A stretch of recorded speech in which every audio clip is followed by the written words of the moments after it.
And All right, all right, all right, all right, all right, all right, all right. It's Tuesday, it's Tuesday, it's Tuesday, it's Tuesday, it's Tuesday, it's Tuesday. It's our favorite day. It's our favorite day. It's our favorite day. Hey, it's our favorite day. You better come on, cousin. We are on beat synchronously. It is Tuesday at the Connected Corner. I'm your girl, Tori Rose, the Connector, joined by my amazing cousin and co-host. And who are you, ma'am? I am Kiana B. Jones. Yes. Hey, Hey. Kiana. It's It's so the great. Tuesday before Christmas.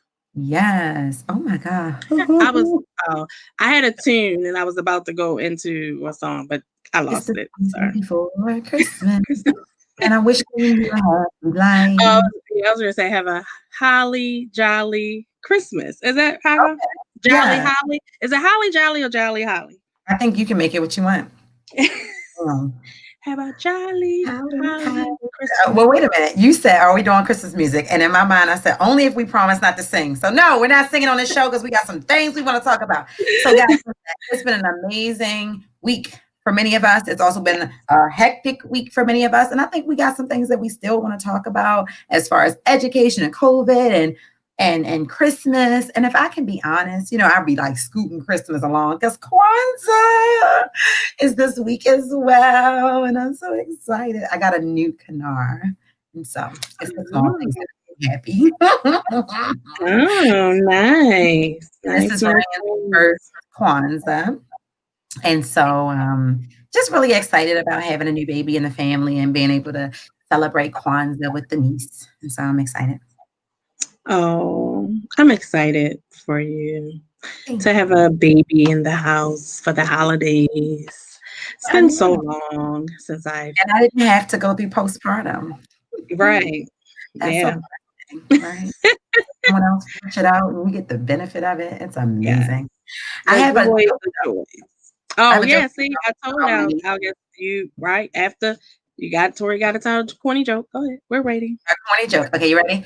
So, I Hmm. have a niece, and so this joke is it's an inspiration from nieces across the world. Okay.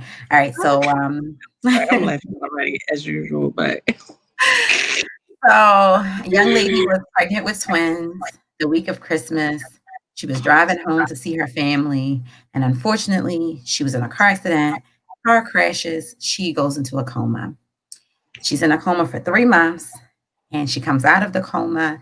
And the first thing she does is checks her body to see, like, am I still pregnant? And she was not. But the nurses came in and said, oh, well, it's good to see that you came too. No worries, your babies are fine. She said, oh, thank you, Jesus. She said, well, where are they? And they said, no worries. They went home to be with your parents and your brother. And she says, my brother? And they say, yes, yes, yes. And he's doing a great job raising your babies. And she says, oh my God, okay, well, can I call my family? Can you help me get them here? And so they say, don't worry. You've been in a home for 3 months. We're going to get you here and get them here. So the brother comes to the hospital and he has tears in his eyes and he is just so elated. Thank you, God. Thank you that you spared my sister and you brought her out this coma. And she says, where are my babies? And he says, they're right on the other side of the wall with mama and daddy. And we're so excited to bring them in. And she said, but who named them? And he said, I did. I did. And sis, I made you proud. I put some thought into it. So she takes a moment because she knows that her brother is not the brightest light bulb. And then she says, so what did you name them? And are they girls? Are they boys? And he says, well, you got one of each. You got a girl and a boy. She said, oh, isn't God good? And she says, so what did you name them? Come on, tell me, what did you name them? And he says, well, I named the girl Denise. And she says, oh, Denise, it's a beautiful name. And she thinks, she says, wow, you did that all by yourself because she knows her brother and she knows her brother doesn't always have it all. And he said, yeah, sis, I just wanted to make you proud. And I wanted to just give honor to the family. And she says, well, my son, what did you name my son? And he says, the nephew, the niece, and the nephew. Oh my goodness.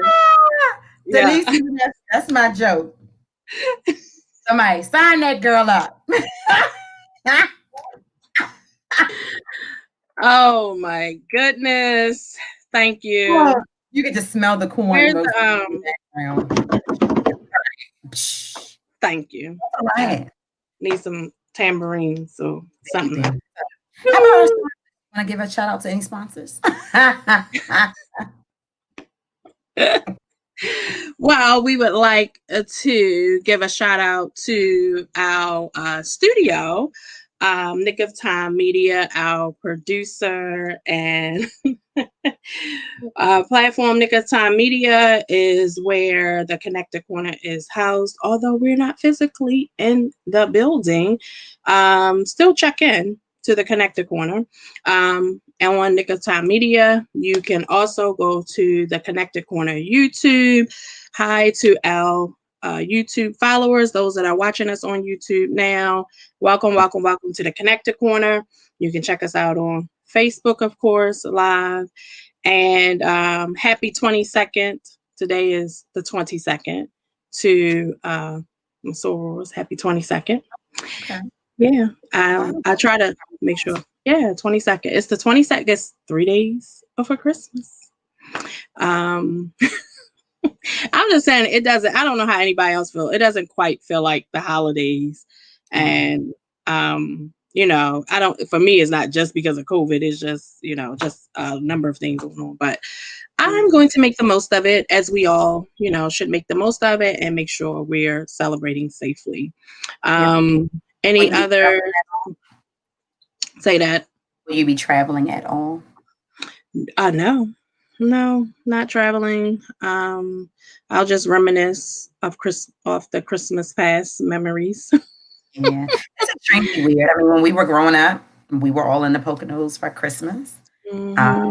It was an opportunity for all of us to come together, and so it's strange. It's extremely strange not to be with you guys, right? And it's just weird. And so no, I'm not doing a bunch of travel. I will be spending it with my sister and my son and my niece. And so just kind of just being close to home. I did want to give a shout out to I Care Foundation and Rodney Carr. I want to just big them up because today, this is how you know that you're doing like the right things in the community. I was trying to make a connection for my school. And I reached out to a gentleman at another school and said, hey, who are you guys kind of, like using for tutoring and support and things like that? And he was like, oh, I don't know if you've ever heard of them, but we're using the I Care Foundation. Boom, come on, Baltimore City. And so I was extremely honored to say, oh, wow, they're already in our network and that, they're able to provide us a support.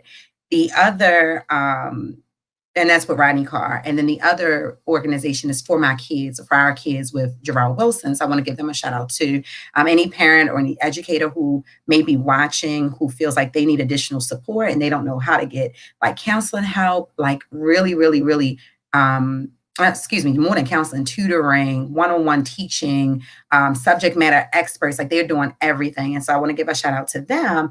And then I want to kind of talk about a rumor real quick and dispel it. So all across Facebook, there was a rumor that the Baltimore Running Man had died.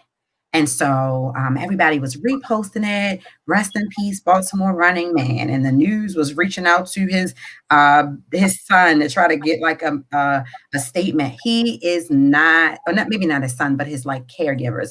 He is not deceased. He is very much still alive, and he is still running. He does not run on days that it is frigid or icy outside for his own safety.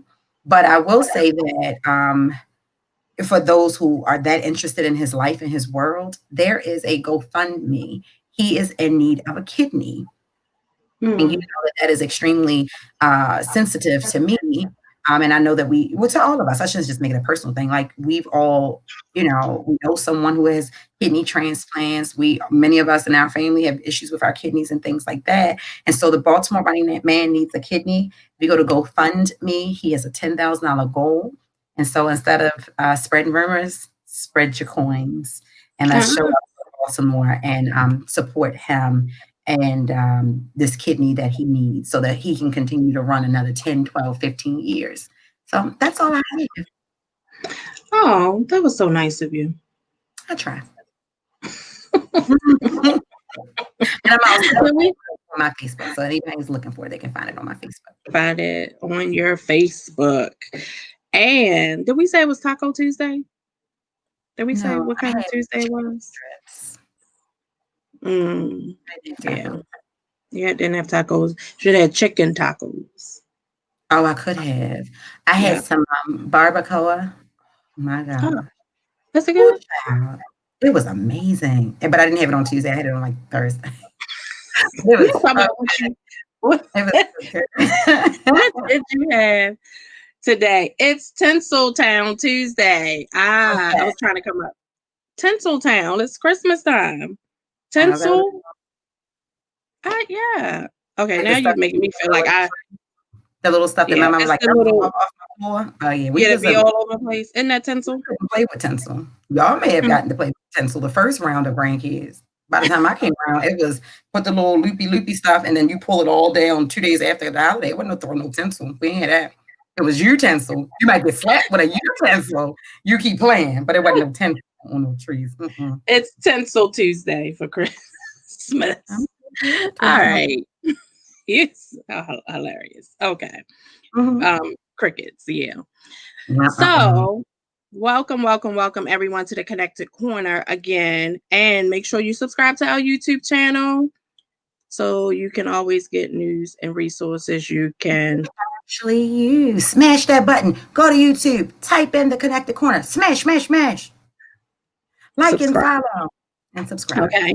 And so tonight, I don't know why I want to sing so bad. I think I'm gonna take voice lessons. Um, You know Marco Merritt? no. Shout out to Marco Merritt. If you guys don't know him, you should look him up. He's amazing. So he can teach anybody to sing, like anybody. So are you saying And that's who I should go to? he's an alpha.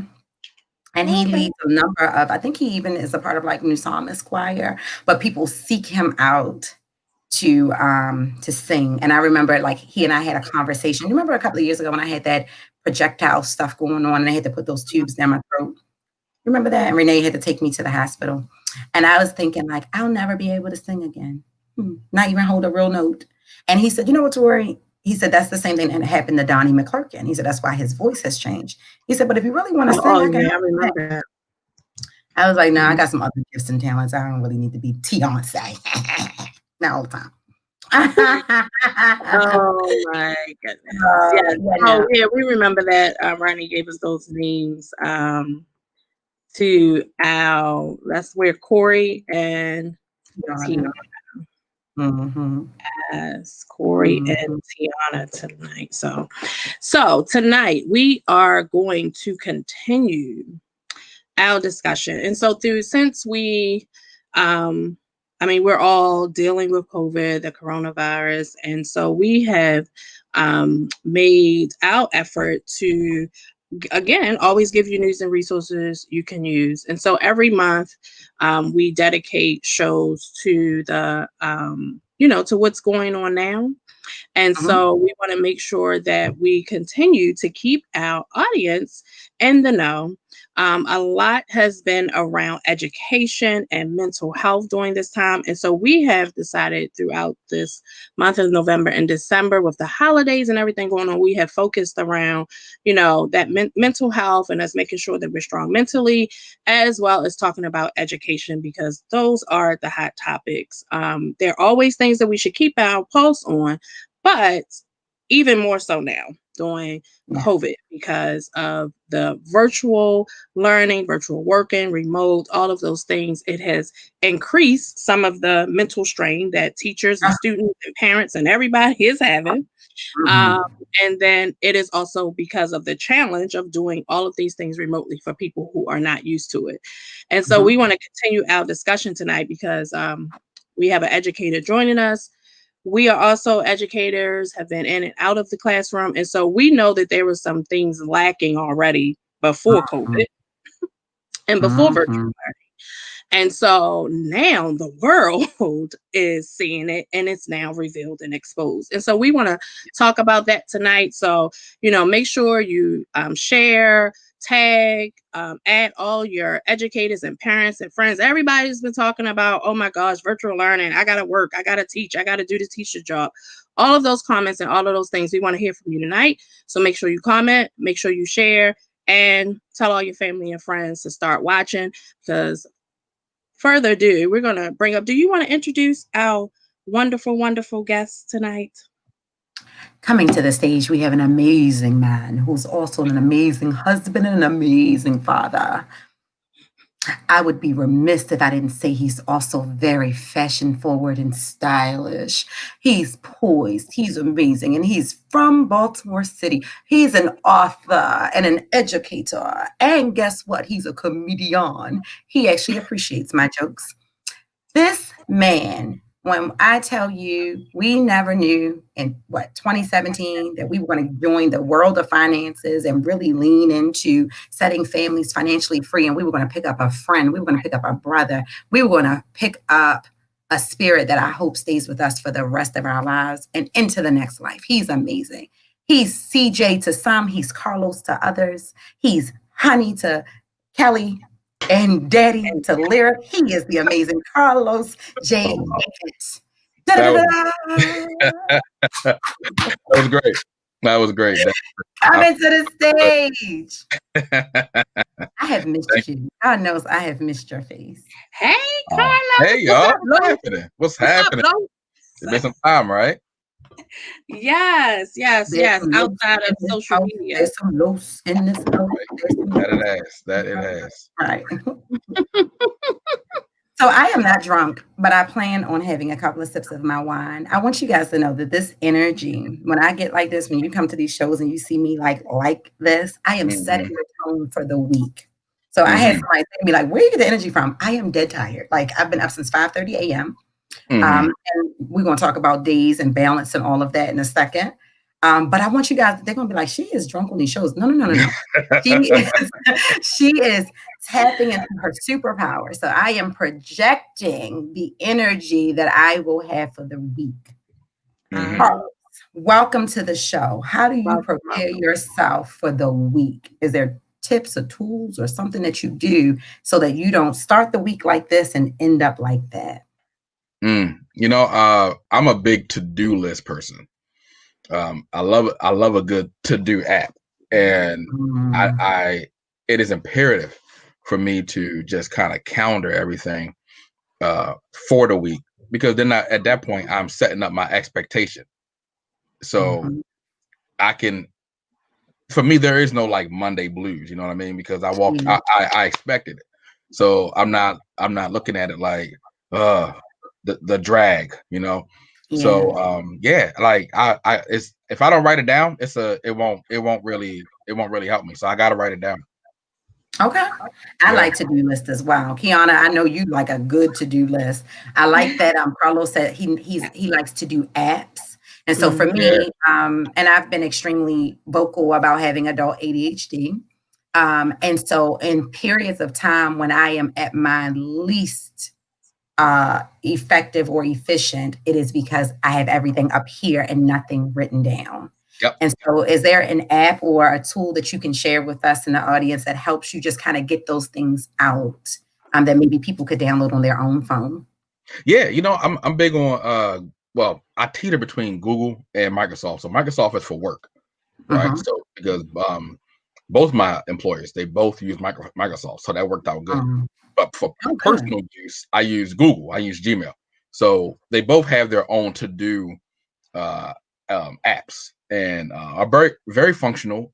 The best part I like about it is the reminders and the notes section that's built into the to do, and then the ability to have subtasks for that one for that task. So yeah, those I live and die by those. More living than die. Good. You hope so. At this point, you'd be just scared to say anything, Lord. Like I don't die, Lord. I don't die. Cancel it. Yeah. So when I was in the federal government, one of the things I would teach people was how to use OneNote, and Yeah. OneNote is a Microsoft-based product that Hmm. also interfaces with your Access and your notes and all of Hmm. that.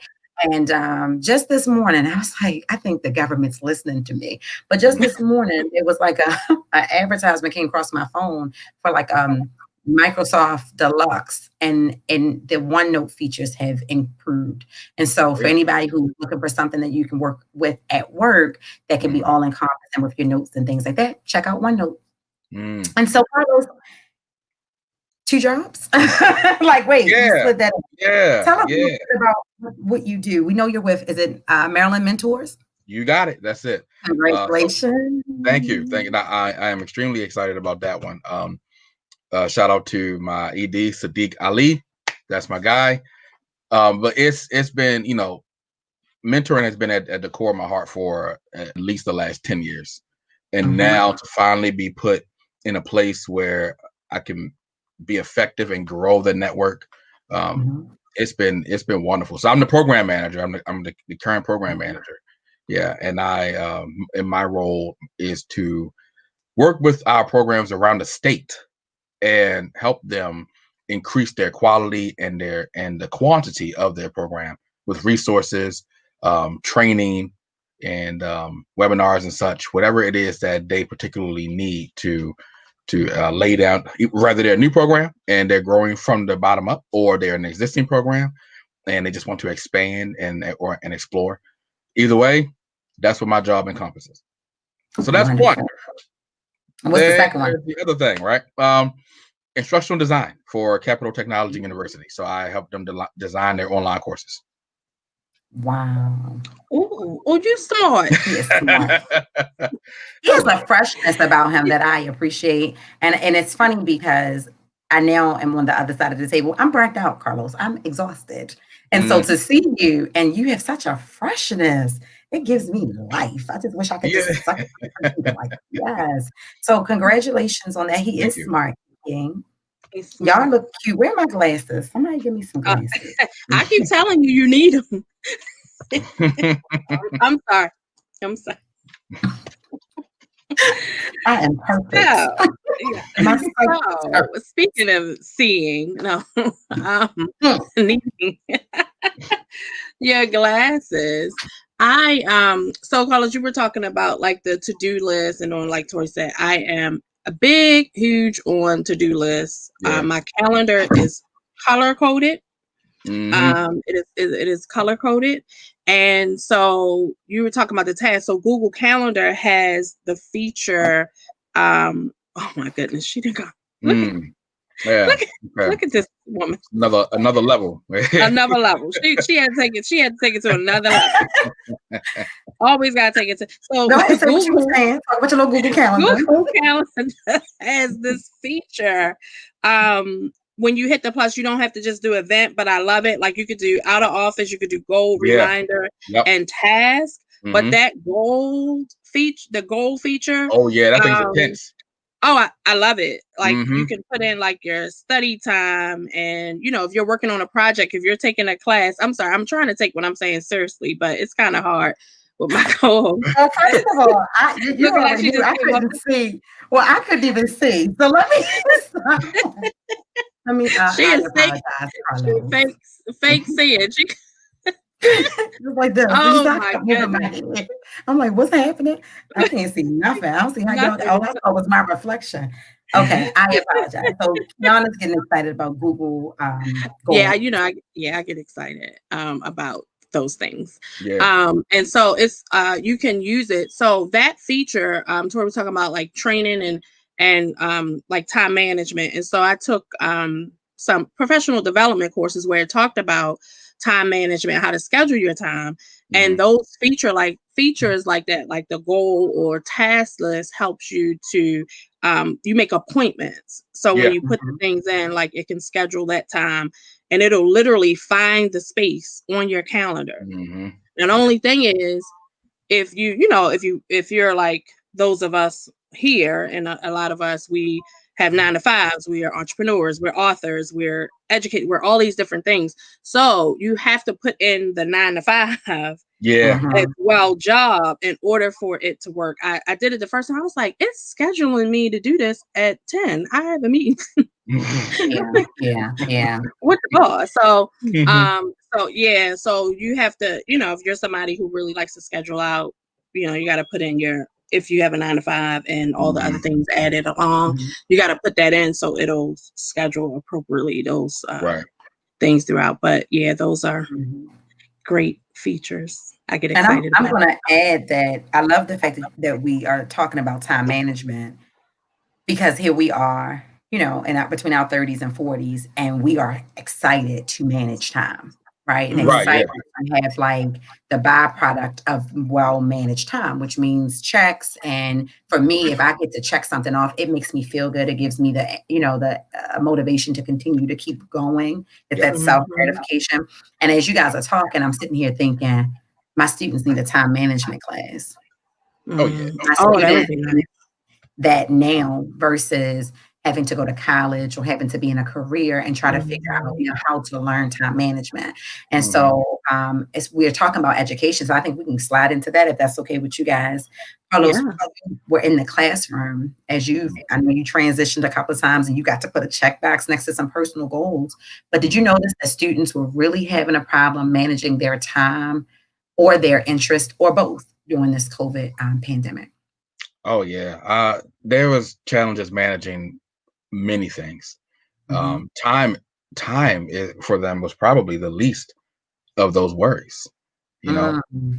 I mean, we're talking about when we look at what COVID has kind of done to our students, to our children. I feel like it's created or exposed, I should say, it has exposed the deficiencies in their technology, their learning, their socioeconomic place, Mhm. and they're trying to manage those three things before they could even get to a place of managing their time in Yeah. those three places.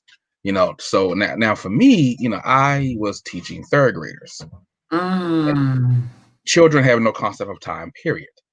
Everything is just nonstop, keep going for them in their own worlds, right? But when you try to create a level of discipline, it works when they are in a structured environment that lives by the clock, right? Yeah. They don't have that at home with a laptop and screaming parents in the background and at a kitchen table or their room on the floor. I mean that it changes everything. And at that age, they are creatures of habit. Yeah. I mean, more so than we kind of are throughout our whole lives, but Mhm. at that stage it's almost at its peak, right? Where Yeah. they need habit and routine in order to develop specific skills. And I this, asked a parent, I'm sorry to cut you off. I asked a parent today. Mhm. You guys know I be trying to censor for the show because I try not to tell too much of my interactions for, the district. But I asked the parent today what her response would be if she walked into a library and there were no books. What her response would be if she walked into a hospital and there were no beds. Mhm. And I feel that my analogy was lost on this specific conversation, but I'm going to share this with you guys, and I want you to really think this through. Yeah, You walked in a bedroom and there was no bed. What would you assume you could not do?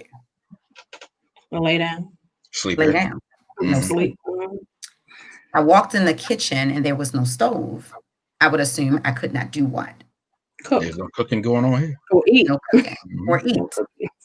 because those are interchangeable, Kiana B. Jones. I can't cook, I can't eat. I can't eat home cooked meals. I can't cook the home cooked meal. Mhm. I love Mhm. that. If I go into a library and there's no books, I'm going to say that this library is ill prepared. It must be closed. Mhm. This Mhm. is not the place for getting a book or learning or knowledge. Right. So why is it in the household the student has no desk? Yep. Why is that? Why is it in the household the student has no printer? Why Mhm. is that? Why is it in the household the student doesn't have a designated space? Mhm. This has nothing to do with COVID. I Yeah. teach, Right. well, actually, I'm not teaching anymore. I'm in a different role, but I'm in high school. Mhm. And so from grade 1 to grade 11, what environment did you set that says this is the place that you learn? This is the place you work. This is the place you produce. Yeah. And so I have a frustration today, right? Most times I'm talking bad about the district. Today, I have a frustration with parents Mhm. because Yeah. regardless of this situation, Yeah. my child has had a printer in the house since he was born, basically. Mhm. Because if the school wasn't going to teach him 1, 2, 3, ABC and how to color in the lines, his mother was. Right. How did you deal with those types of conversations, Carlos, in dealing with parents? And even now in this mentorship, how do you deal with those frustrations? It's so tough because there's that part of me that wants to show empathy for the parent, right? Mhm, I don't want to immediately go on the attack with the, well, you should do, well, you should do, well, why aren't you doing? It, Mhm. although there's that part of me that feels like that's justified. However, I try to have a little empathy because there's two sides to every story, and you never know someone's background. But it's a very tough conversation to have, and what usually happens is there's a long story that follows as to why. Now, mhm, could it just be excuses, or could they be legit? That's relative. mhm, But for me, it was always pretty. It was just kind of hard to listen, hard to listen to. But my intent was to always make sure that they walk away with. You're not going to walk away from me empty. You're going mhm, to leave mhm, that conversation with me knowing that you could do something about your situation, even if it's a small little tweak. You're going mhm, to be like, oh, okay, well, I never knew that. You're mhm, going to say that with me. Oh, I never knew I could do mhm, that. Oh, I can. Oh, okay. Well, I'm gonna try that then, and mhm, know that I'm gonna come back and ask you, like, did you do it? You know. mhm. And I've had that with a few students and their parents throughout my teaching time, and Mhm. there were some who were appreciative and they worked, and then there were those who I could tell that you have a different motive. Your motive is just to Mhm. get your kid out the house so you can get back to your life. Yeah. Carlos, I'm gonna ask you to ask Kiana a question. Can you ask Kiana what was her first living room, dining room set? What was it composed of? Her and her husband moved into I'm talking 20 plus years ago. Can you ask Mm, her what was her first furniture? What was it made out of? Kiana, your first furniture. The people would like to know what was her first furniture like. She is hilarious. When I was a young bride, Mm-hmm. Mm-hmm. moving into our first townhome, Mm-hmm. we had pillows on the floor. Okay. Of course, he came with his stereo system, and we whatever we came from parents and grandparents' home into this new home, so we didn't have any furniture. And so, my mom was a creative person, so we always had like pillows, and so instead of having furniture, we put pillows around the Mm-hmm. floor. And I hung paintings that I had collected throughout college and all of that, hung them on the walls. Mm-hmm. And I mean, it looked like, we had been there for a while. So I had to improvise. And then And your in your the bit, first table. Talk about the my, table. I'm getting to this because there's a point here. What was the first table? It was made of what? and so we hadn't quite had our bedroom set yet. We had our little mattress, everybody don't act like y'all ain't slept from the mattress and box spring on the floor. Come on now. Well, by itself, But right? so we had our mattress and box. We didn't have a bed, and of course, no bedroom set yet with nightstand. So some of the boxes that we used to move in, I turned the boxes upside down and put like a little, tablecloth or towel over them, and they became our nightstands until Mhm. we got a bedroom set. Now let me ask you, So could that nightstand also have doubled for a desk if your child needed a place to um, work from? it sure had it could have doubled as a desk. I'm sure I would have found something that he could have worked off of at that time. But yeah, Mhm. most certainly. I mean, you can turn a box upside down, sit down at the floor, put the box there, work off of it. If you don't, you got to improvise. Mhm. Think outside the box. Ah, Think see what outside you the did there. box. See what you Boom. did And there. You boom. got see what I did Yes. there. And so Mhm. I use that example because I think too frequently when people look at us as educators, as people who are in the community, they often say, "Oh, well, you don't understand and you can't relate. Like Yeah, right. we ain't from the same level of poverty. Like I was coming in your house, killing your roach, and going in my house and killing my own roaches. Like, and so I brought that forward to say that we do understand, right? Right. And that Yeah. many of us have been in bad situations. And even my child has a computer that's issued from the city because the computer that he has, his own computer, was cutting out, starting, stopping, and I Yeah. wanted him to be on something that we could trust. And Yeah. so, because somebody gonna be in my inbox, somebody, Tori, that was judgmental. No, it wasn't. It was a lack of creativity on the parent. So what has happened, you pointed this out to say that now the spotlight is on the deficiencies. The deficiencies were already there. Yeah. There are children who are not being negatively or adversely affected by COVID because they had some of these things already in their houses. And guess what? Those children live in the projects. Those children live in lower to poor neighborhoods because Comcast already had in the Essentials program way before COVID. $9.99 internet already existed way before COVID. And so I hope tonight that we can get to not only hearing more about what you do specifically, but some solutions that we can give to parents. Because I'm going to tell you, the first one of my students who come on and talk to me after this holiday, and they got a PS5 and they have new Jordans and a new anything, I'm going to lose my mind. You're going to see me going to internet jail. I'm going to be in Facebook jail. I ain't coming out the house to fight because I'm scared, but I'm going to go to internet jail. So how do we as a people, even though we see the deficiencies, even though we know the district was not prepared, what do we do to get these children and get them where they need to be? What do we do? What do we do? And I'm talking about Carlos and Kiana. Yeah, I think the first thing as a parent is what I learned again in being with my my third graders and their parents is that some of these parents just don't know their kids. They just don't know. They don't know how they learn. Trying to find something. That's right. They don't know how they learn. They don't know what makes them tick. You know why? Because they are apart for the majority of the day, with the exception of get up and get out the house and turn that game off. It's bedtime.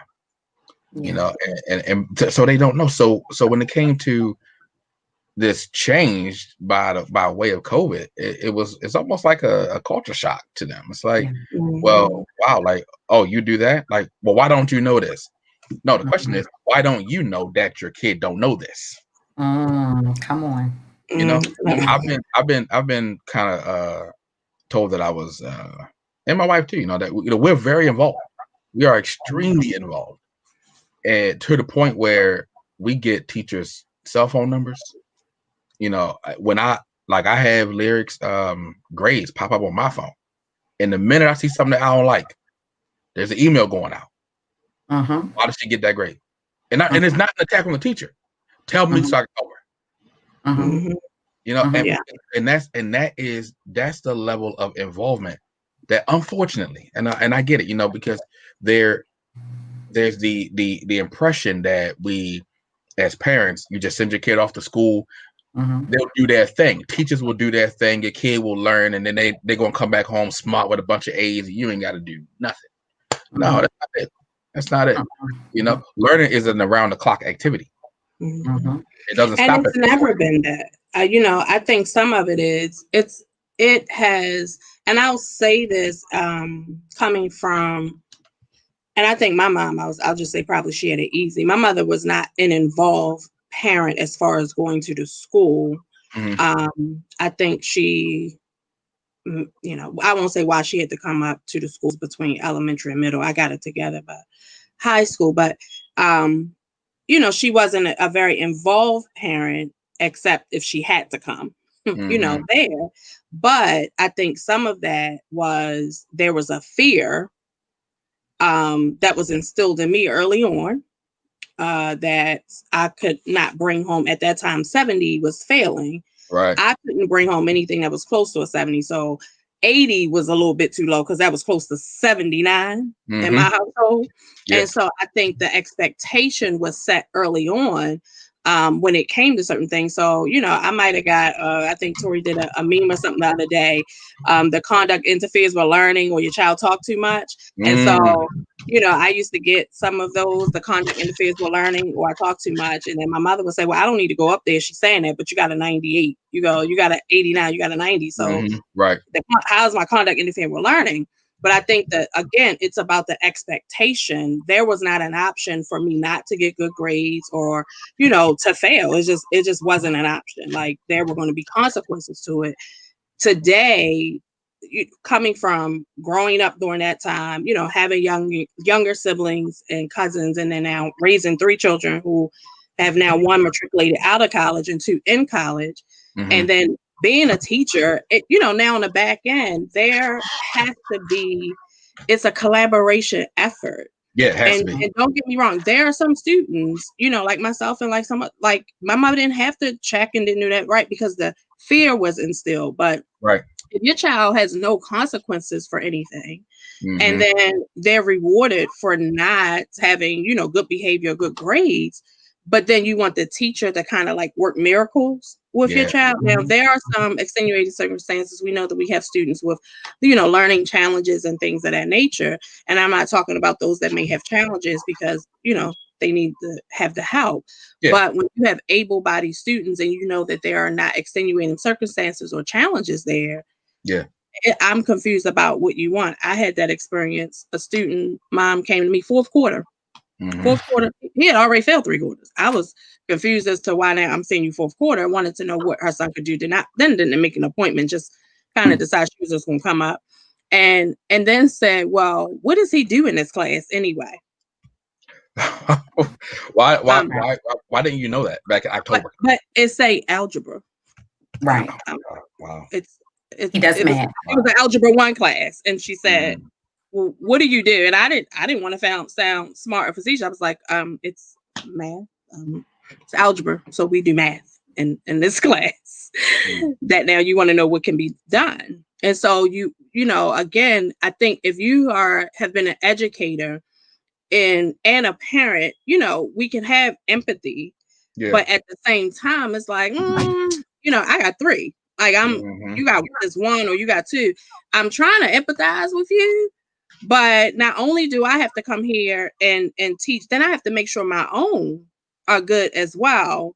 And I'm just asking for your help, to just kind of reinforce some things at home. And so, like Tori said, if you didn't have a desk, if you didn't have pens, if you didn't have paper, I mean, my kids had a whole office supply. We had totes with supplies for the year. Like there was going to be no reason that you could not get your work done at home at all, And so I've met women who are, I'm sorry to cut you off, my brain sometimes. I've met women who, like when I was homeless, so I was, 16, 17, 18, 19, homeless. And I would meet women in and out of the different shelters, right?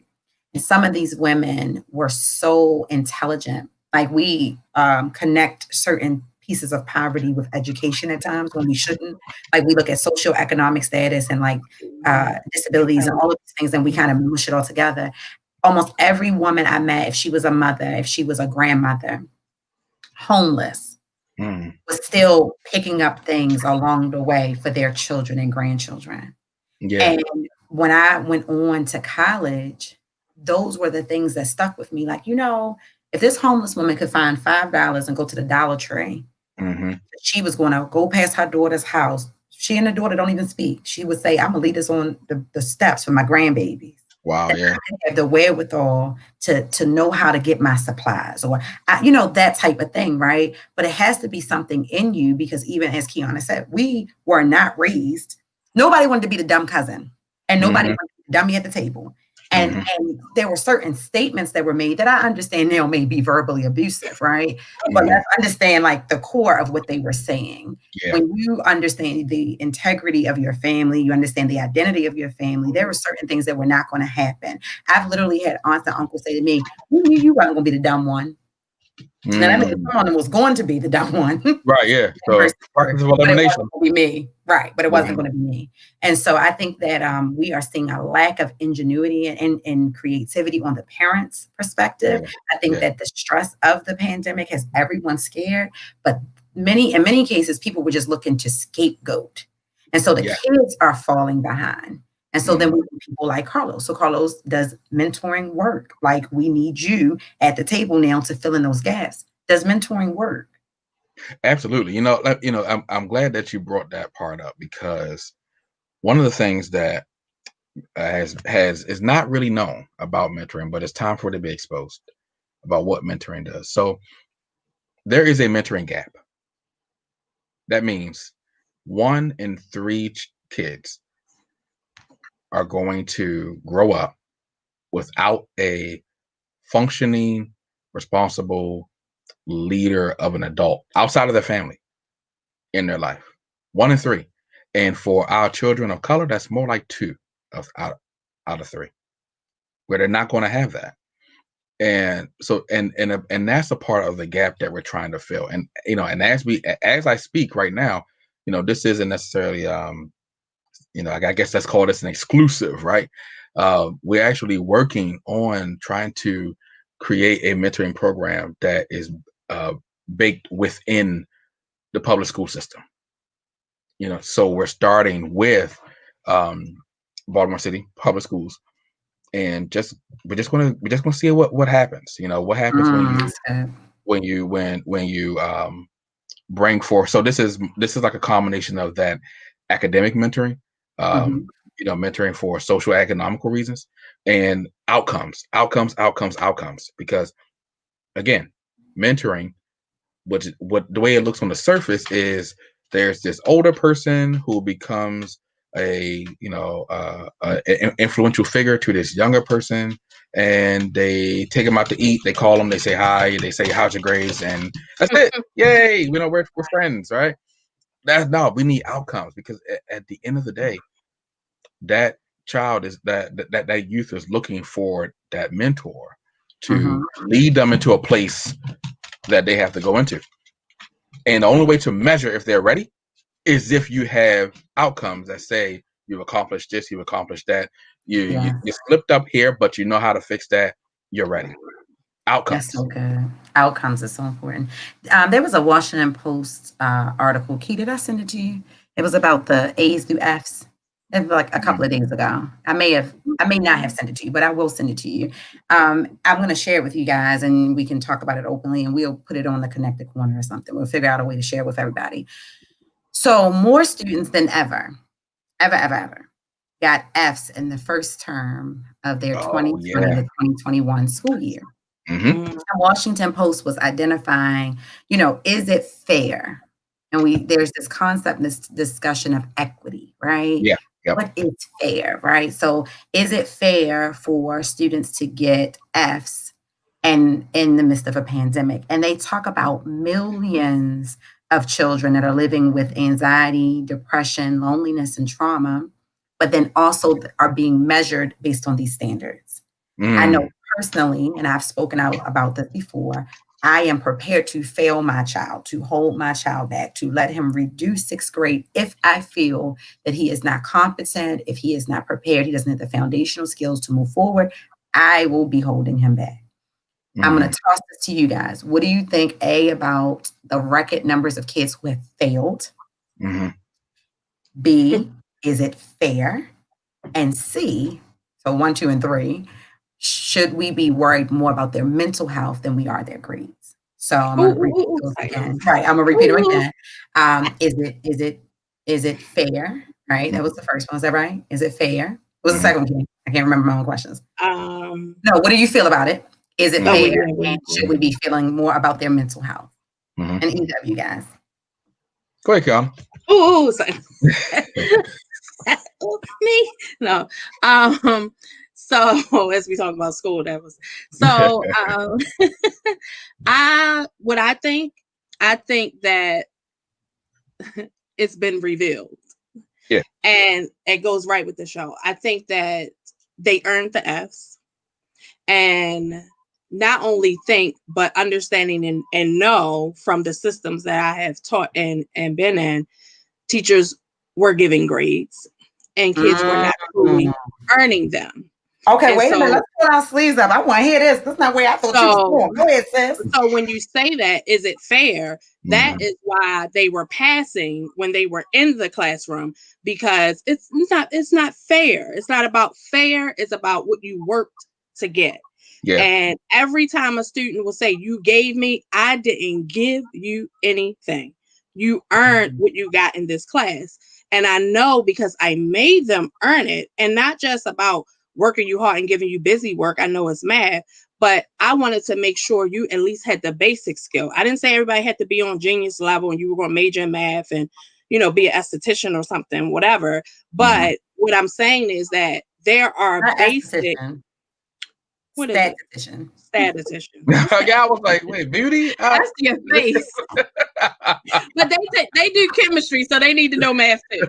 There you go. So Clean that up. There you yeah, go. I'm gonna run that around because I know look, they need math too because Mhm. estheticians need to know. They do chemistry, and so I'm gonna roll that right back.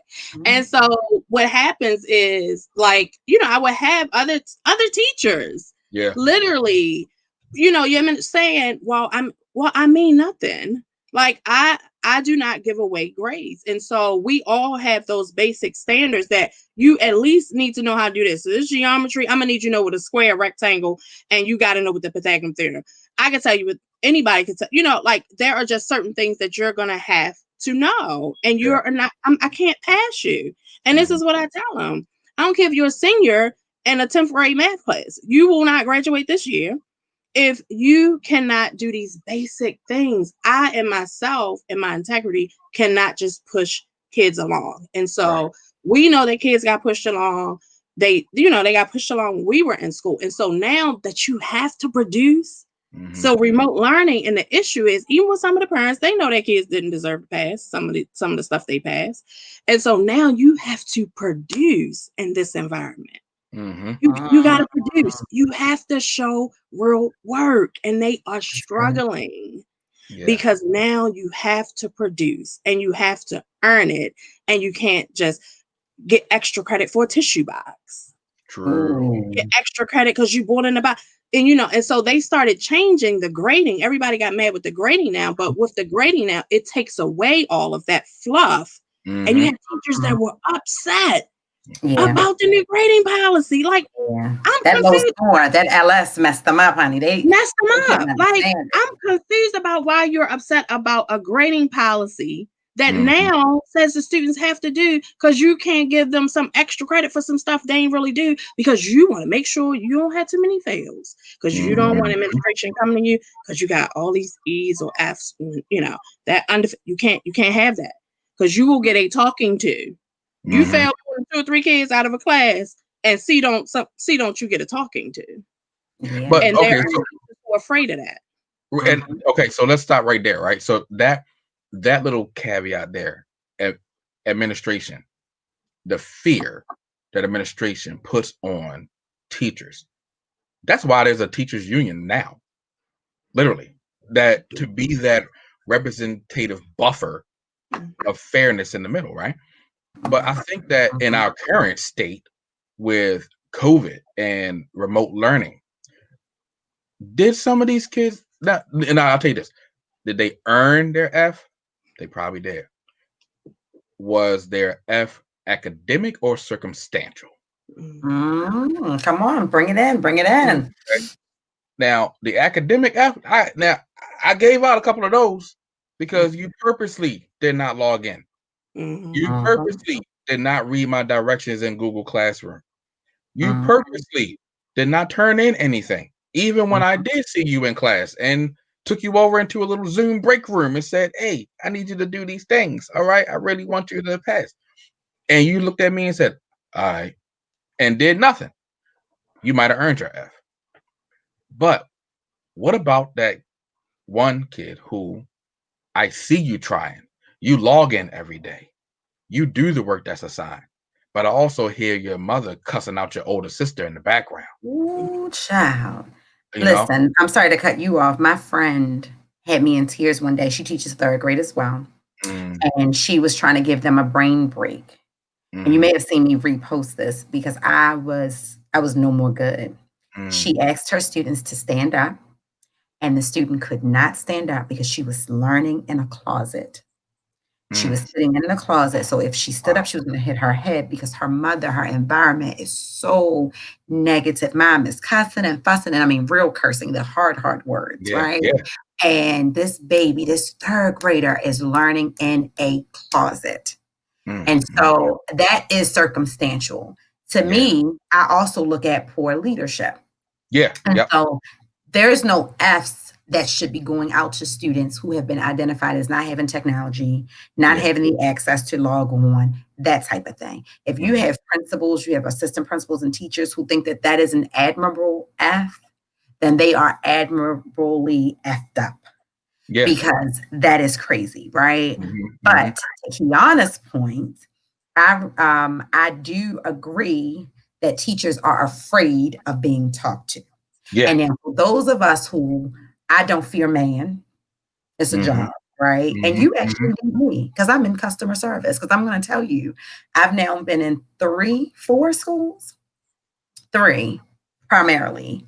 Mm-hmm. And there ain't too many me's in these schools. Mm-hmm. And so I understand the teacher I am. I understand the parent advocate I am. I understand the student advocate I am. And you can let me go if you want. There is not too many Miss Roses. There aren't too many Miss Joneses. There aren't too many Mr. Avents. And so even though I love and respect our teachers union, shout out to BTU, the reality is the teachers don't realize how much power they have. Yeah. And Yeah. if we would stop being fearful Mm-hmm. and we would start being strategic, things would have changed a long time ago. Because Yeah. even remember Kiana came, sat down with me one time to help me grade some papers and help me kind of structure my digital not classroom. What was it called, Kiana? My grade book. Right. So this was when we were physically still in class. And as I'm going through the work and I'm showing her certain things, she's like, oh, this is a lot of assignments. It's going to be real competitive. And what did it take them? 3-4 weeks? By week 4, they were like this. Mm-hmm. And by week 6, their writing was improving. The English teachers were coming to me. I'm a history and government teacher, thanking me that I was teaching their students how to write paragraphs, that they weren't learning in How to write English. anymore in English. Why? Mm-hmm. So Yeah. why is that? So Carlos, explain to us what is happening. Why is the dynamic changing and shifting in such a way that teachers have to be fearful, that administrators think that they can administer punishments to grown teachers? Why is that? You know, I wish I had a very definitive answer on that because I don't understand it. I'm gonna tell you that I don't. In my sub teaching life with them third graders, I remember the first assignments that I had to do, and it was With the third grade. I say that like I'm at 30 years, right? The third grade. So look, so all right, so we going through the Common Core EL, what is it? Great Minds, ELA, all that stuff, right? And I'm looking over the assignments and I'm all fresh eyed. I'm like, okay, all right, so this is what they got to do. Great, no problem. All right, we get to it. I push the assignment out. Boom, bop. Okay, y'all know where to go. You know what to do. All right, read this, read that. 1, 2, 3. Here your directions. Make it happen. And they were submitting back to me blank papers, poorly structured sentences. No, like just no comprehension of what was going on. So what did I do? I stopped and I said, "What?" I just asked them, "What is it that y'all don't know or don't understand about this?" I said, "We don't know these words." Wow. Okay. So what did I do? I took it back to the 99 and the 2000, right? What do we do when we ain't no words? We put them in a sentence. We find the definition. We write the word 3 times. We might even do something a little fun like fill in the missing letter, right? So I do that. I did that for the whole week. And I let those assignments replace the grades that they were supposed to get for the other thing. So then I had my meeting with the administrator, and she's like, "So how'd the first assignment go?" And I'm like, "Oh yeah, so they didn't know any of that stuff, so I did this instead." Here's what this is her exact words to me. She says, "That's great, and I'm glad that you did that, but if you were like a full-time certified teacher, that would have been a slap on the wrist because we don't do that." I'm like, "So what I'm supposed to do when they don't know what I'm teaching?" Like I mean, and I don't mean like the stuff that I'm supposed to teach them. Obviously, that's my job. But the basic concepts that they should know that they don't know, what do I do? You just tell them and move on. Telling isn't teaching. Telling is telling. Telling is telling. And there's no retention. There's no way of measuring it. There's no return on investment. You know, I'm probably going to shoot myself for saying this, but one of the best experiences I had as a teacher was at Overly High School. Okay. And I look at it now, and Kiana's probably fainting over there like, what? but it was because I had a department chair who trusted me as a teacher. Yeah. I had a principal who understood my method, and I had the freedom to go in and teach my students. And so I got to work with them in a way that A, instilled accountability, B, in ninth and 10th grade, where the most of your foundation is constitutional understanding. So the understanding of the governance of our and framing of our country and constitutional understanding, we were doing that same retentive work. Yeah. Use this word in a sentence. Create a rhyme about the 15th Amendment. Talk, go through the ratification process of this the way we would with a first, second, and third grader, because we don't have a primitive understanding or a natural understanding from birth up of law and legislation and how we're governed, right? We are raised into this idea of freedom. And because we are raised in the idea of freedom, it is hard to take on diplomacy and democracy as a framework. None of us are free, right? And so ninth and 10th grade, your brain actually has to be shifted through this whole metanoia of what you thought was freedom. And then I say, but wait, you're in ninth grade. Could you date someone 25? Well, no, because that's against the law. Oh, so you're not free. You don't have the freedom to date who you want to date. Oh, okay. Could you just walk up and slap a baby? Oh my God, no, it's against the law. Oh, okay, so you're not truly free.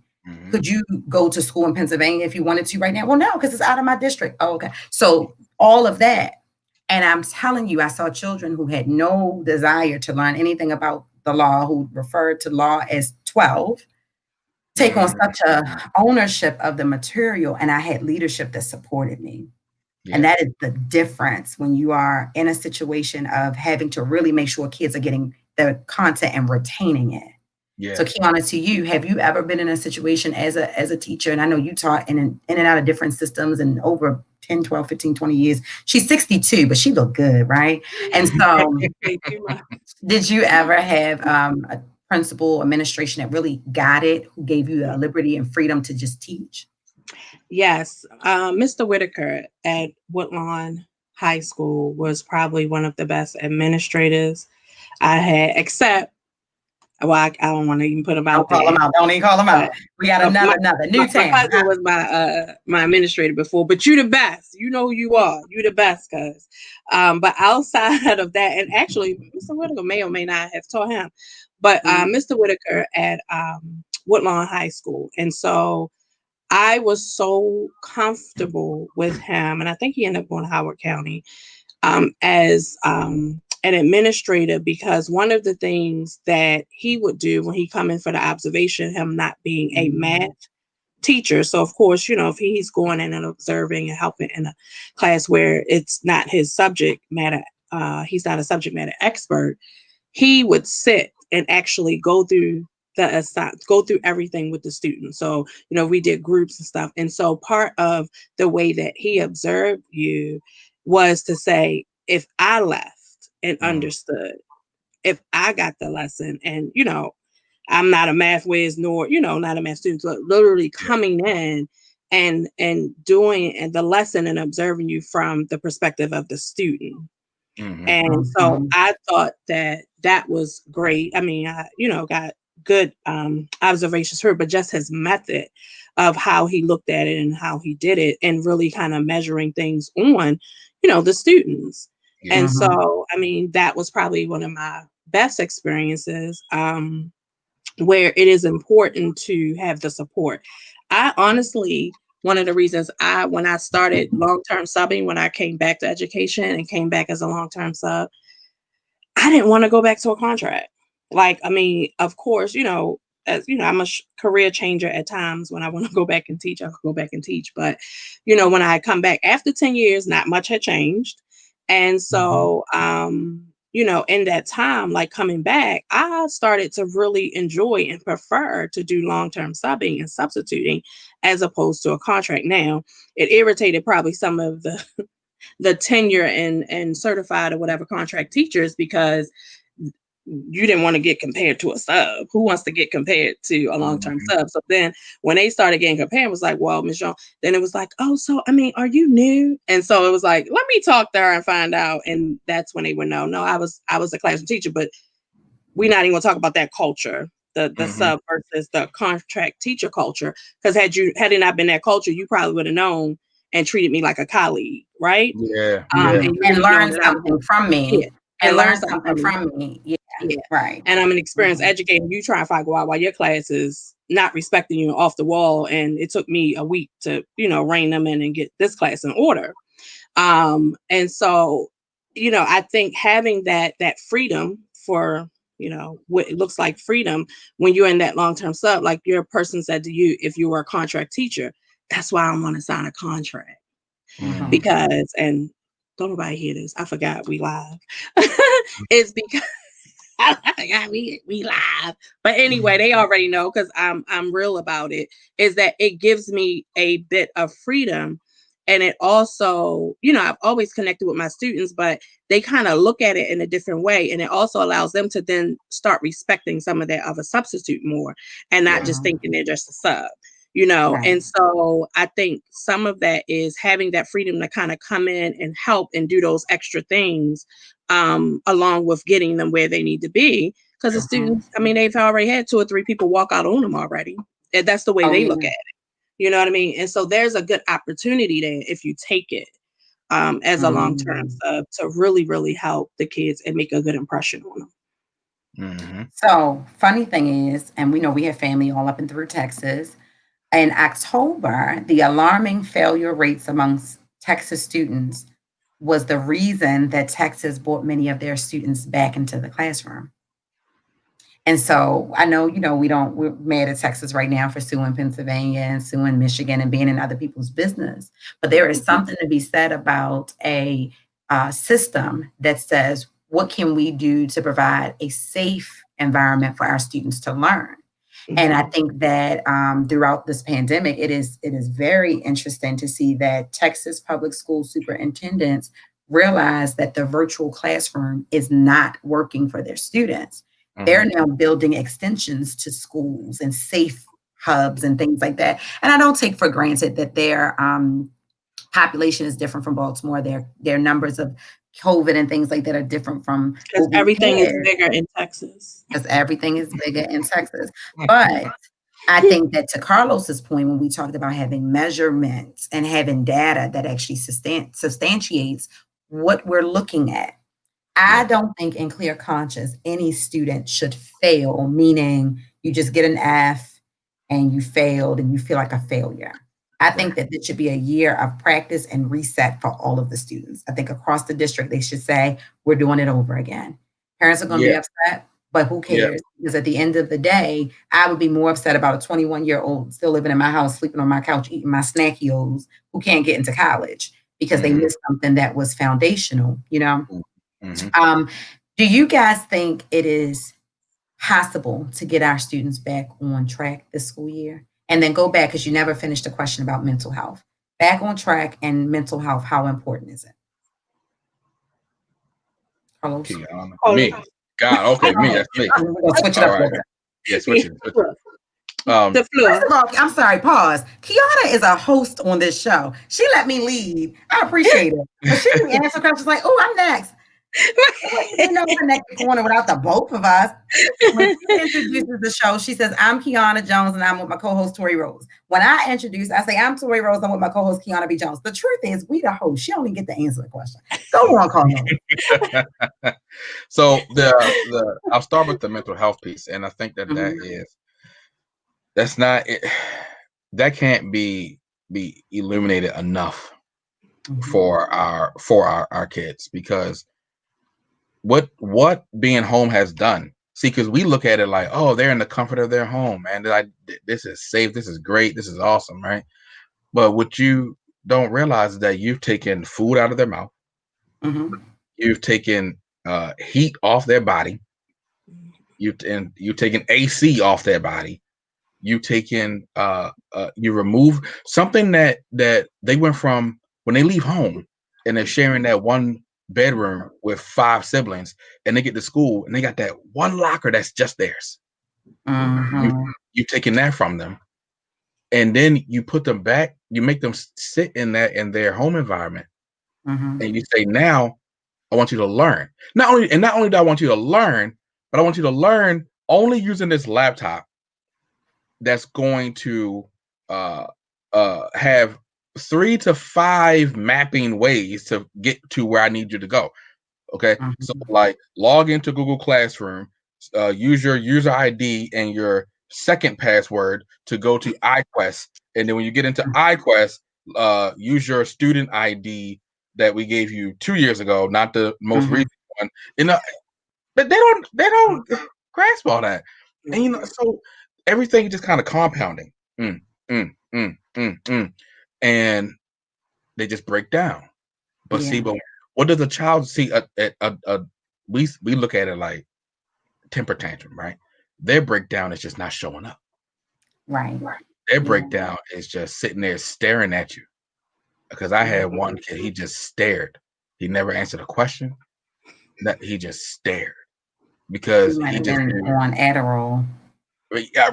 might have been Oh yeah, because or she gave him some tussin. He wouldn't have been staring. He would have been like that. But yeah, I mean, because I had a friend who, well, she's not a friend. This woman's not a friend. She's someone in the community who got my phone number through her. She got my phone number, and She's she's now getting better with blocked. that. She Oh yeah, getting I'm better. working on that. But she's also blocked. Um, who asked me if I knew where she could get her kids some prescription drugs Mm, to make them focus. And I Mm, asked her if she would first try it mm. because wow. people, you don't know what these people are doing to these. And then you know what? Kiana has a new job. You know, she on to a new venture. So we having talks. I got a couple of things. I'm gonna tell you who that was. Oh, Anyway, oh, I was like, who? I forgot. We Yeah, I again. know, I right? We're forgot. waiting for We're it now. live, not now. and so Behind the screen. Behind the right, screen. I got my superpowers. I got my superpowers. I be trying not to tell everybody business all the time. I like my superpowers. They're gonna pull my powers back. Anyway, going back to what you said, Carlos, about that dynamic. Mhm. There was an 11-year-old in California who committed suicide live on Yeah, his on the school's screen. Zoom. Mm, Yes. And so I think that you are exactly right. I know that it is definitely important to take a moment for the students to be away from that. And yeah. then the things we also don't talk about is the sexual abuse. Did you see that CPS cases have gone down during Mm, COVID? But so the correlation is not people are not abusing their children, so the cases are going down. No, the correlation is students are not in school where it's being reported. And exactly. so Yep. cases are going down because there's no interference. So kids are Mm, being abused, kids are being molested, kids are being hurt, and it's not being reported. And yeah. so I just wanted to add that. So that was the mental health piece. And then the other piece was give you a dollar if you remember. The fairness of that? No, we Mhm. covered fairness already. Well, how do we One more. feel about it? Basically, wrap that up. How do you feel about it? Yeah. Mm, yeah. I you know what? I think that it can be done so much better. I'll put it like that. I won't completely beat down the district, Mm, but I will say that it can be done. I'll give you a prime example, right? So last Wednesday? They just started this whole asynchronous Wednesday thing. uh-huh, Okay, so by definition, asynchronous means that you are learning not attached to any specific time of the uh-huh, day, right? So uh-huh. tell me how is it an asynchronous day, but my kid still has a schedule? Right, That's not asynchronous. That is a half a day. That's all that is. right, right. So I mean, I think that it comes down to maybe the wrong people are in the driver's seat. Oh, child. Okay, maybe that's what it is, Mm, or maybe whoever's driving don't want to utilize a GPS. Ah, mm. I mean, so there's so Okay. many different avenues here, and I just think that it's unfortunate because at the end of the day, you're having stressed out teachers and kids who aren't learning. mhm. That's what it's coming down Mm, to. When And I was people worrying about numbers and not students. yeah, and and it was no shock or secret that a lot of what is being pushed was a response to being able to still acquire funding. right. Mhm, So Mhm. and we get it, because funding makes the world go round, right? Right. But um mhm. how can you, there's only so much compromising you can do there, Right. you know. And Yeah. what I think needs to happen is there needs to just be a little bit more space and grace Mm. around around the whole deal here. There needs to be space and grace for teachers, and there needs to be Mhm. space and grace for kids. And when I say space and grace for the And kids, I parents, don't, some and, parents, and those parents, parents that's are right. mhm. And I'm not saying like, just pass them, just get them through it. Not saying that, but also, you don't want to be presenting online learning. It needs to look different for every grade level. Mhm. Okay, like Mhm. you can't lump online learning together and say all the all the K to 5 going to do it this way. Nah, because Mhm. it's a different level of learning from a kindergarten to a fifth grader, right? Mhm. So for Mhm. the kindergarten, it needs to look totally different than it does for a fifth grader. And I think that Right.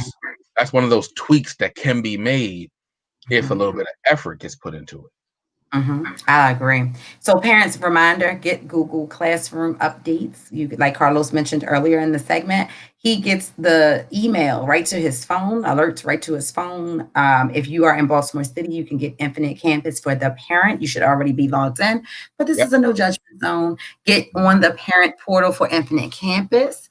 Also, get the Google updates. So, I literally get an email every single day that shows me anything that is outstanding, anything that has been turned in, when the due date was that the teacher said, and then ask those questions.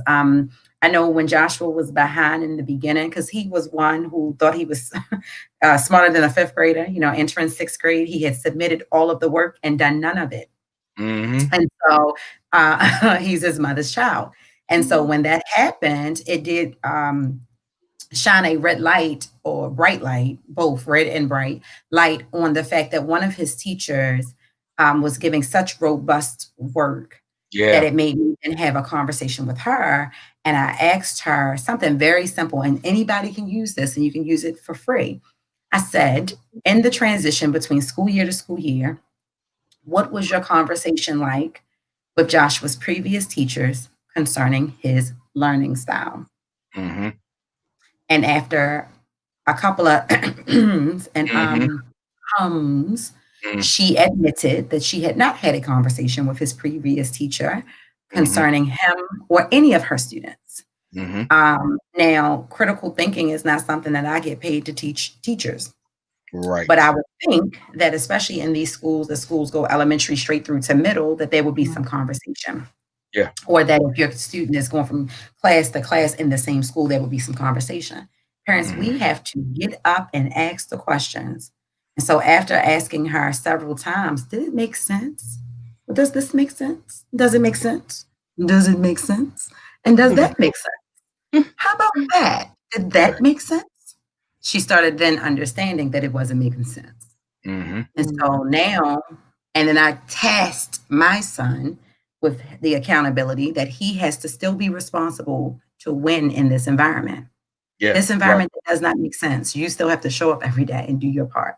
So Mm-hmm. every single week, he and this teacher have an independent session, he and she, just the two Mm-hmm. of them, every Right. single week. Every single week, he beats her to her office hours. Even if he doesn't have something to ask, you show your up in her office hours because Mm-hmm. she's going to know that you're just as committed to your education as she is. Exactly. And progress reports came out today, and he went from a D to an A. How about And that? so, how about it? Now, I'm no different than any other parent. I'm exhausted. I'm tired. I'm depressed. We have had family members that have died Mm-hmm. from COVID. We have lost things. We have been in transition. It hurts.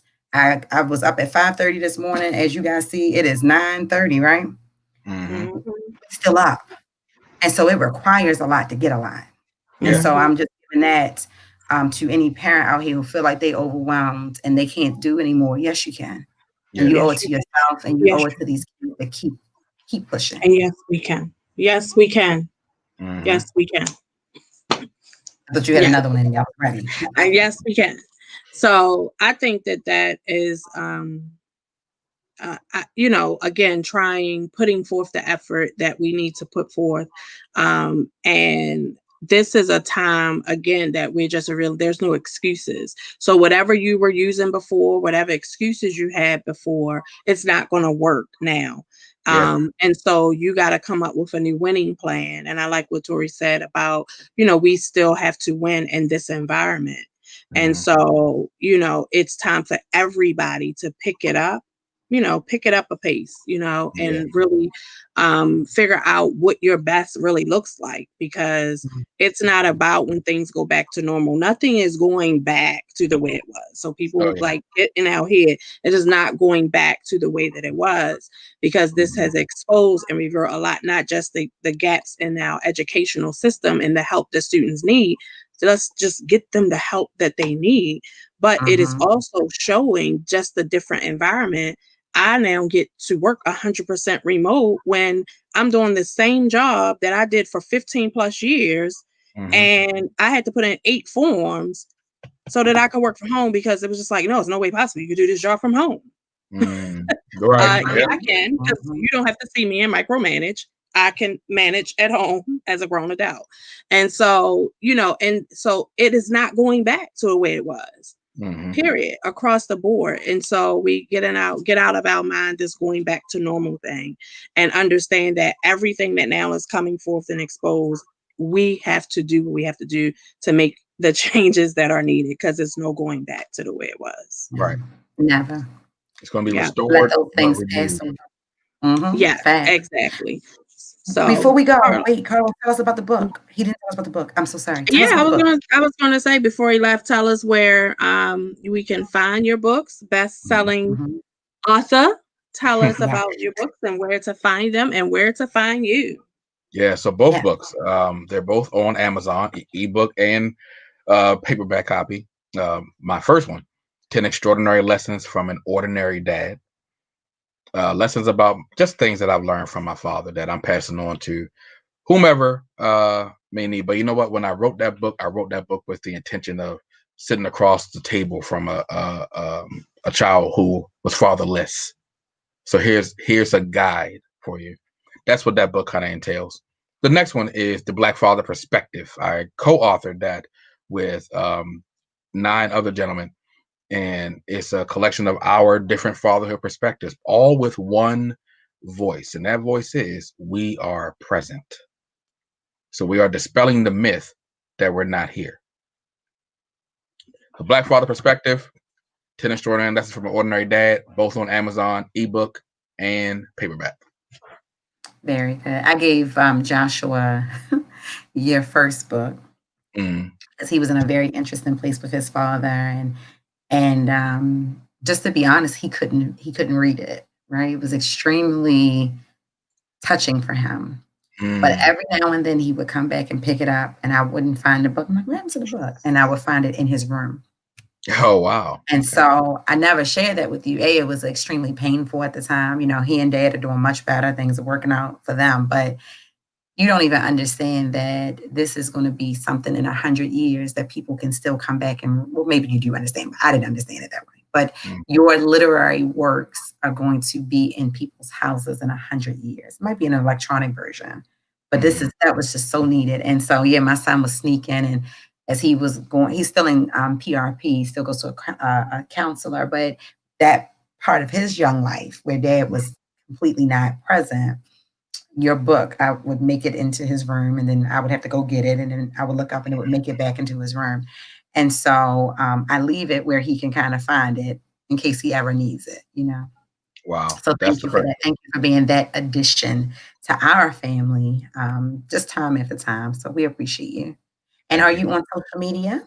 Sure. You know it. You know it. Find me. Facebook, Instagram, CJ Avent, CJ underscore Avent. That's where I'm at. Or just Carlos J. Look, there ain't too many Carlos Avents. I literally searched myself. There's some guy in Texas, but you could tell that he's not me. So just look me up. Facebook and Instagram, I'm there. Oh, we love it. Anything I missed, Tori? Did I Awesome. miss anything? No, we dropped Carlos books down in the comments. Make sure you get them on Amazon.com. And as he said, you can follow him at CJ underscore events on social media. And if you're watching on the replay, make sure that you still comment. Let us know what you thought about tonight's episode. We went a little longer this episode, but we really needed to talk about this topic, and we hope that parents and teachers and alike, people can glean something from this discussion, because this is where we are, and we just got to learn how to move forward. And so you can find me, Kiana B. Jones, on social media, everywhere. Kiana B as in Beehive. Jones. Got your B on. I had to throw my B out. Throw your B's out. Throw your B up. Out. Go ahead to my co-host, Miss Tori Rose. Tell us where to find you. I am Tori Rose, the Connector. You can find me at Tori Rose on Facebook, Tori Rose the Connector on Instagram, and I am also about to make my Twitter better. So check me out on Twitter, Tori Rose the Connector. Thank you, guys. She about to make her Twitter better. Okay. All right. Make her Twitter better. I got called out today about not having a good Twitter. I was like, I try. I need a social media assistant. Like, I feel like it is something. I just take care of the social media, because I'll be tired of posting. I love it. And so I do want to give some quick advice. Guys, listen, enjoy your holiday, whatever that looks like to you.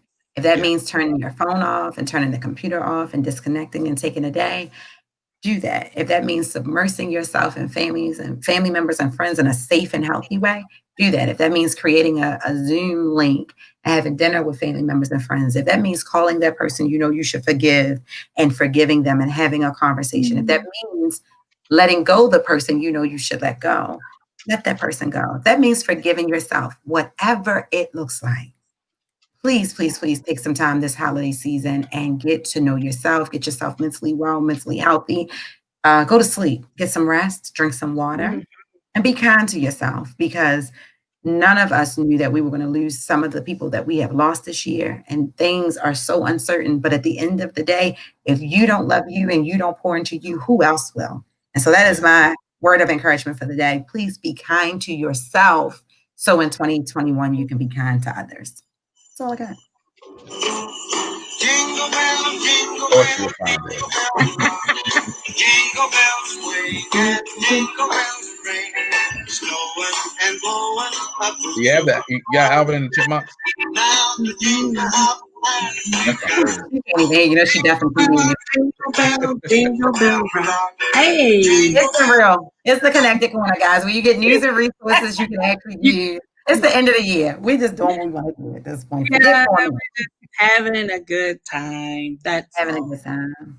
Thank been you, a long everyone. year, but God is good. Yes, it certainly has been a long year. And so next Tuesday off. What you think? Make an announcement. Are we taking next Tuesday off, or are we going to do something fun? Y'all, hey, how about this? We let our audience decide. We were thinking of doing a live, throwing it back. Let's 2020 rewind show and inviting previous guests. Like, we're going to send the code out. If you want to join us virtually on the show to take out 2020, have some laughs, good time, bring your cheer, comments below. Hit us up. You can email us at bcg.manage@gmail.com. That is bcg.manage@gmail.com. And so if you want to be on the show, email us, send us a message, and be a part of taking out 2020 with the Connected Corner. I love that. All right, cool. And we don't hear from y'all, we get the day off. And we're going to hit you with a replay. I'll be threatening people. Girl, don't you comment on there. So, I can't. It's been an amazing show, guys. Thank you so much. This is the Connected Corner. I'm your girl, Tori Rose, and I have my amazing co-host with me. What's your name, girl? Kiana B. Jones. And we were joined by the amazing CJ Aven. I'm getting naked over here, my bad. CJ Aven. Carlo. Ratings. Make sure you subscribe and you follow us on YouTube. Go to the youtube.com in the search bar, type in the Connected Corner and help us get our viewership and our followers and subscribers up. So whoop, whoop, this is the Connected Corner. It's been real. Peace.